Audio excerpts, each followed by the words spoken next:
이 사람 이래봬도 IT 기업 사장이야. 엄청 부자라고. 네, 그래요.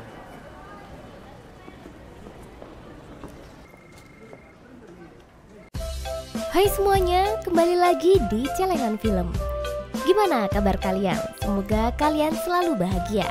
Di video kali ini, aku akan membawakan satu buah film yang sangat menarik dengan judul My Korean Teacher.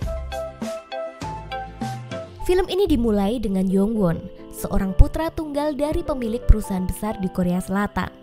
Meskipun ayahnya ingin dia mengikuti jejaknya sebagai pengusaha, Yongwon justru memiliki minat yang berbeda, yaitu di bidang musik. Setelah memutuskan untuk memilih hidupnya sendiri di Tokyo, Jepang, Yongwon bekerja sebagai sales produk makanan berbahan ginseng. Namun, hidupnya kembali diuji ketika ia dipanggil oleh atasan untuk membahas kontrak kerja mereka yang tidak diperpanjang lagi karena perusahaan itu sedang mengalami masalah.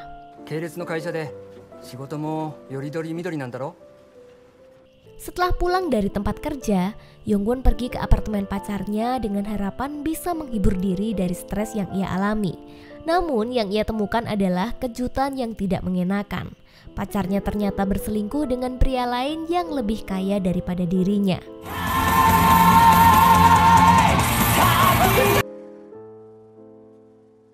이 사람 이래봬도 IT 기업 사장이야. 엄청 부자라고. Setelah kejadian perselingkuhan pacarnya, Yongwon merasa semakin tertekan dengan masalah pekerjaannya yang tidak pasti.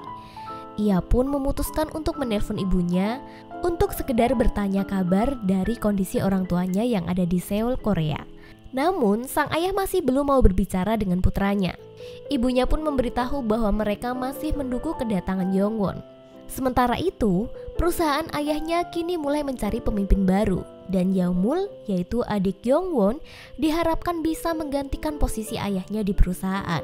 Meski di Jepang ia merasa kesulitan, Yeomul menolak dengan alasan ia masih tidak bisa menerima kepercayaan itu.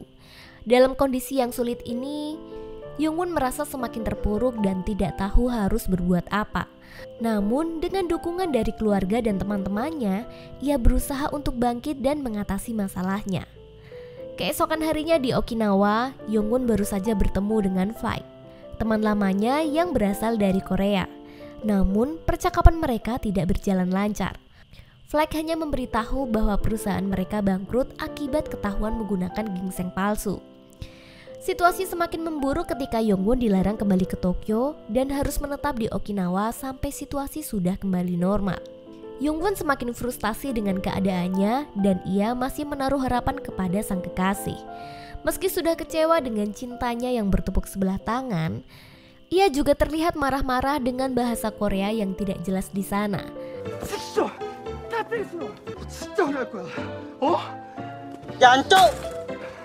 Sedangkan pasangan suami istri pemilik kursus bahasa asing tanpa sengaja malah menyaksikannya. Pasangan ini bernama Kawamoto dan istrinya Sayuri. Setelah melihat Yongwon marah-marah dengan bahasa Korea yang tidak jelas, mereka merasa iba dan mengajaknya ke sebuah restoran. Kawamoto dan Sayuri kemudian mendengarkan cerita Yongwon dan merasa tergerak untuk membantunya. Kebetulan, guru bahasa Korea di tempat kursus mereka berhenti dengan alasan yang tidak jelas. Lalu tidak menyanyiakan kesempatan yang dibuat Kawamoto dan Sayuri untuk menjadi guru bahasa di tempat kursus mereka. Namun, keesokan harinya Yongwon terkejut saat diingatkan tentang kesepakatan yang sudah mereka buat. Jadi awalnya, Jonghoon berkali-kali menolak karena menjadi guru bukanlah basicnya dan tidak pernah terbayangkan sebelumnya.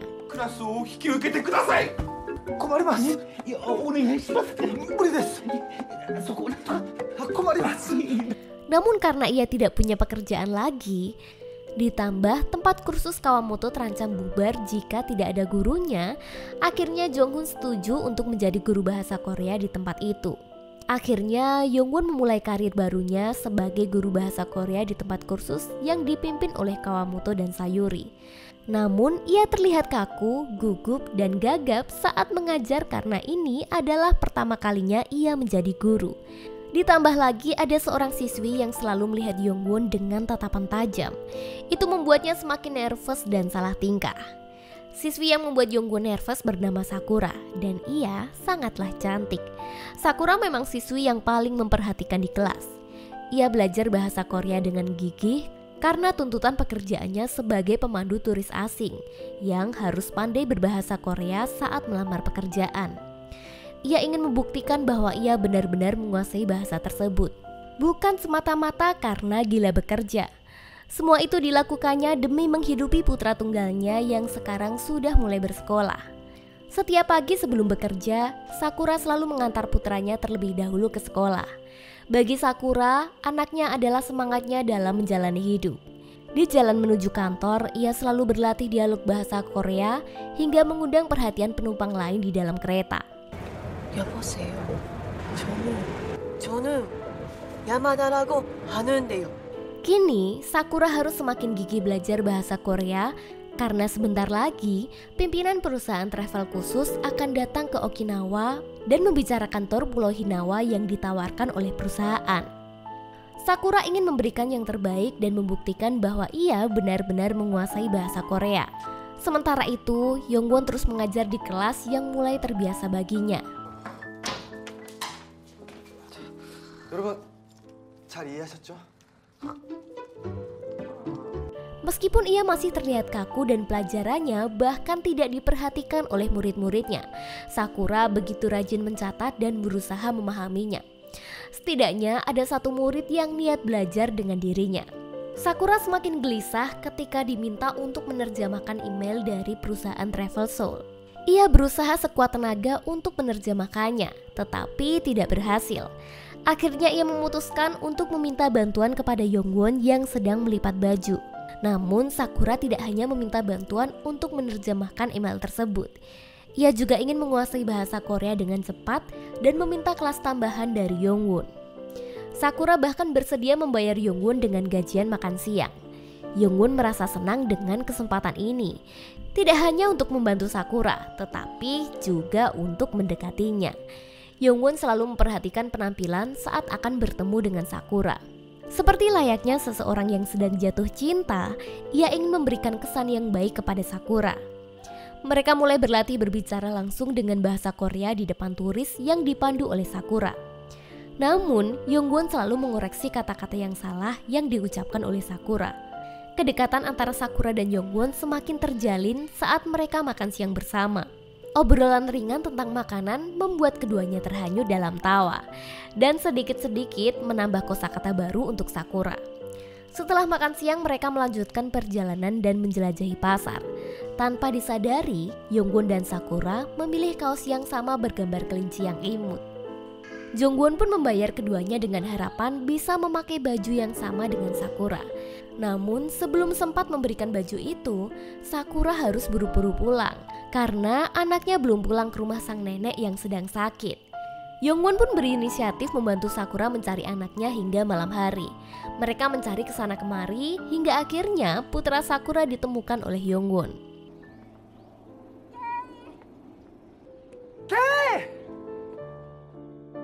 Sakura sangat berterima kasih atas bantuan Yongwon.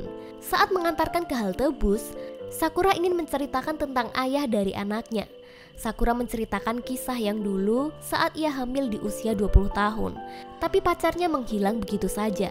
Sakura pun bertekad untuk membesarkan dan menyayangi anaknya sendirian. 저기 봤어요. 그럼 내일 봬요. 학원에서 봬요. Perkembangan mereka terus berjalan dengan metode belajar yang unik dan mudah dimengerti. Sakura adalah siswa yang paling cepat perkembangannya. Bahkan Yongwon masih menjadi guru pribadinya. Kedekatan antara mereka semakin merambah hingga ke anak Sakura. Mereka belajar sambil bermain bola bersama, seperti sebuah keluarga yang bahagia. Namun di rumah Yongwon, ia mendapat panggilan dari ibunya untuk segera kembali ke Seoul. Ibu Yongwon meminta bantuan untuk membahas pekerjaan dengan ayahnya. Namun alasan sebenarnya adalah sang ayah sedang sakit dan harus segera dioperasi. Ibu Yongwon ternyata telah berbohong tentang kondisi ayahnya. Yongwon yang sebelumnya menolak untuk pulang, kini harus memutuskan antara tetap tinggal bersama dengan Sakura atau kembali ke Seoul dan membantu keluarganya. Namun masalah muncul kembali saat pemimpin perusahaan mengatur jadwal pertemuan yang akan dilaksanakan dalam waktu dekat. Sakura yang belum mahir berbahasa Korea mau tidak mau harus ikut dalam pertemuan itu. Yongwon bersama Kawamoto dan Sayuri merasa putus asa dan bersalah karena tidak bisa membantunya. Namun beruntungnya, tiba-tiba saja langganan mereka meminjamkan alat komunikasi khusus untuk membantu Sakura di pertemuan nanti. 여보세요?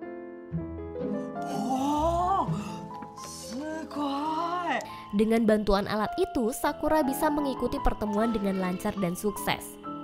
Yongwon turut mendengar pembicaraan di pertemuan itu dan memutuskan untuk membantu Sakura dengan memberikan jawaban-jawaban yang perlu dijawab. Benar saja, misi tersebut berhasil dijalankan oleh Sakura dan membuat pemimpin perusahaan terkesan dengan pengucapan bahasa Korea yang sangat luas. Akibatnya, Sakura diminta untuk menemani pimpinan tersebut berkeliling kota. Awalnya semua berjalan normal dan biasa-biasa aja. Namun kemudian pimpinan itu mengaku bahwa Sakura mirip dengan cinta pertamanya. Ia bahkan mengajak Sakura berkeliling kota malam itu sambil minum shake. Yongwon yang mendengar itu menyadari bahaya yang mengancam Sakura. Ia mencoba untuk menghalangi Sakura pergi dengan pimpinan itu, namun ditolak. Kemudian pimpinan itu mengajak Sakura kembali ke hotel dengan alasan mengambil dokumen perusahaan. Setelah berhasil membujuk Sakura untuk kembali ke hotel, pimpinan perusahaan itu membawa Sakura ke dalam kamar dan mulai menunjukkan sisi gelapnya. Dengan polosnya, Sakura malah ikut masuk ke kamar. 미안해요, 사쿠라 씨.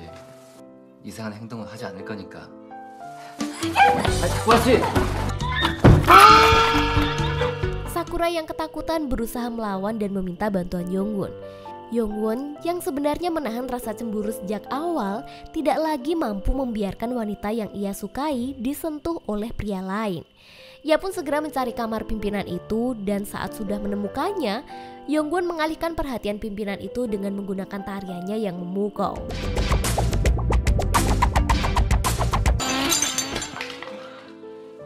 Dan akhirnya mereka berhasil terselamatkan dari situasi yang berbahaya. Keesokan harinya, Sakura ditemui oleh atasan yang sebenarnya meminta Sakura untuk membujuk pimpinan perusahaan itu untuk bekerja sama dengan perusahaannya. Namun, bukannya marah karena pimpinan itu menolak, atasan Sakura justru memuji dan menghargai kerja keras serta usaha yang telah dilakukannya. Sakura yang awalnya takut dan cemas kini menjadi lebih tenang. Ia yang sebelumnya hanya pegawai magang kini sudah resmi menjadi pegawai tetap dan perayaan pun dilakukan oleh seluruh karyawan perusahaan. Setelah pesta selesai, Yongwon mengantarkan Sakura pulang dan memberi kode tentang perasaannya serta menanyakan apakah mereka masih bisa bertemu lagi setelah Sakura mendapat status pegawai tetapnya. Sakura pun tersenyum dan mengiyakannya. Namun saat mereka hampir berciuman,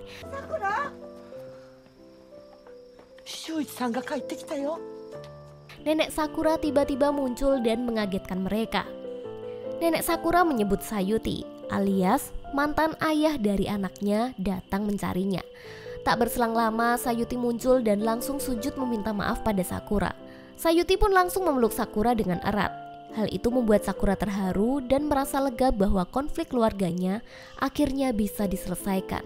Sedangkan Yongwon menyaksikan hal yang sangat menyesakkan dadanya dan langsung beranjak pergi. Diketahui bahwa Sayuti pergi meninggalkan Sakura bukan tanpa sebab, melainkan karena dulu ia menghindari lintah darat dan tidak mau membebani keluarganya, termasuk Sakura. Namun setelah Sayuti kembali, sangat kecil kemungkinan hati Sakura akan didapati oleh Yongwon dan anaknya.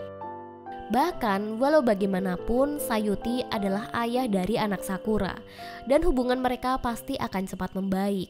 Di tengah obrolan itu, ibu menelpon dan memberitahu bahwa ayahnya dalam kondisi kritis. Yongwon yang mendengar hal itu langsung bergegas pulang ke Korea dan meninggalkan Okinawa, Jepang. Setelah tiba di Korea, Yongwon begitu sedih melihat kondisi sang ayah yang memburuk. Rupanya ayahnya tidak mau membuat Yongwon khawatir dengan kondisi kesehatannya, sehingga ia melarang ibu yang ingin menceritakan penyakit ayahnya pada Yongwon. Yongwon mulai sadar akan pilihan hidupnya.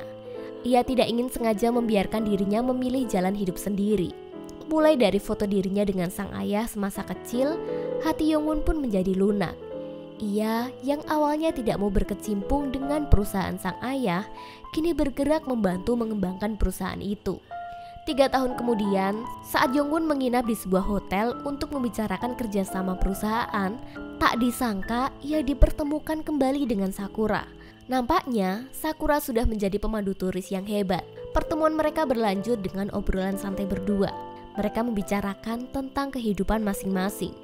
Yongwon kemudian menyinggung anak Sakura dan baru diketahui bahwa ternyata Sakura tidak bersatu kembali dengan suaminya. Anaknya pun tidak bisa menerima sang ayah kembali.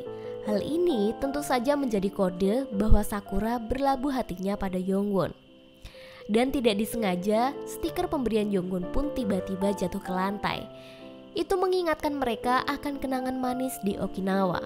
Di akhir film kita diperlihatkan dengan senyuman manis dari Sakura dan Yongwon. Mereka saling memandang dengan penuh arti, seolah-olah ada sesuatu yang tersirat di antara mereka. Akankah mereka menemukan kebahagiaan bersama? Kita hanya bisa menebak. Dan film pun tamat.